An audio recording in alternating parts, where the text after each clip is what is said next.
নেই সড়ক বাতি, অকার্যকর সিগন্যাল সিস্টেম, সনাতন পদ্ধতিতে হাতের ইশারায় চলছে দেশের দ্বিতীয় বৃহত্তম নগরী চট্টগ্রামের ট্রাফিক ব্যবস্থাপনা।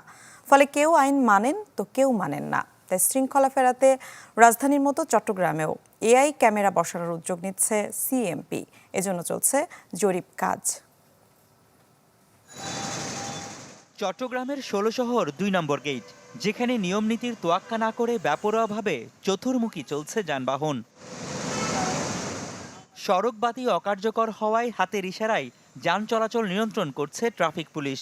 এতে কেউ মানেন তো কেউ মানেন না। মাঝে মাঝে কয়েকটি শাস্তির আওতায় আসলেও পার পেয়ে যায় বেশিরভাগই।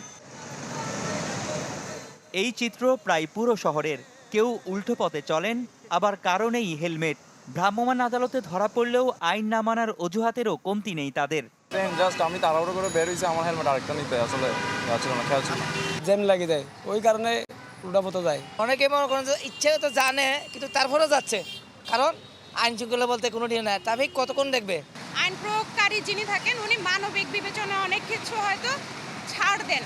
তো সেই ক্ষেত্রে বিষয়টা যদি প্রযুক্তি নির্ভর হয়, অনেক সময় অজুহাত দেওয়ার যে প্রবণতা, এটা আইন অমান্যকারীদের পক্ষ থেকে হয়তো কমে আসবে। তবে নগরীর হযবরল ট্রাফিক ব্যবস্থায় শৃঙ্খলা ফেরাতে এবার আধুনিক প্রযুক্তির সহায়তা নিতে যাচ্ছে সিএমপি।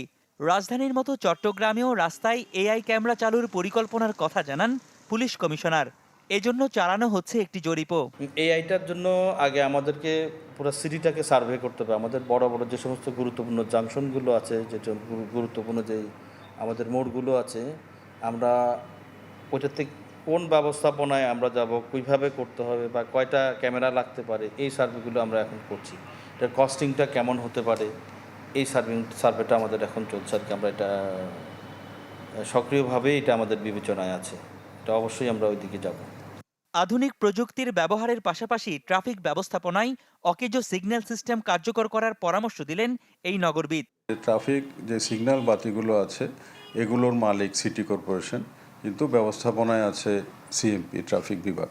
তো এইটাও কিন্তু একটা অযৌক্তিক। এই পুরো বিষয়টাই সিএমপি ট্রাফিক বিভাগের হাতেই থাকা উচিত। তারাই নিয়ন্ত্রণ করা উচিত এবং ব্যবস্থাপনায় করা উচিত। তো আমরা আশা করছি যে চট্টগ্রামে অচিরেই এই ধরনের ব্যবস্থাটা চালু করা হবে এবং এখন যে একটা বিশৃঙ্খল অবস্থা বিরাজ করছে সেটা নিরসন হবে। দেশের দ্বিতীয় বৃহৎ এই মহানগরে ছোট বড় মিলে প্রতিদিন চলাচল করে কয়েক লাখ যানবাহন। পাশাপাশি চলাচল করছে কয়েক লাখ রিকশা ও ব্যাটারি রিকশা। রনি দত্ত, চ্যানেল 24, চট্টগ্রাম।